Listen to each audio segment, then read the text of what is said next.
السلام عليكم أصحابتا كسو دوادا channel كينا المانتين لكساد جوتي وين السلامي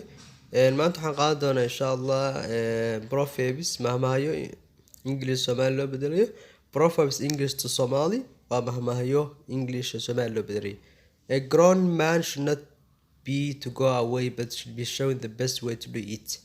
ومعنى تاي وايل تق لما يراهده وحو كتغا لتسا وايل تق لما يراهده wuxuu ku tagaa intusa mahmaahda labaad waxay noqonaysaa a grown up man concludes his speech with a joke waayeel hadalkiisa kaftan buu ku dhamaystaa a grown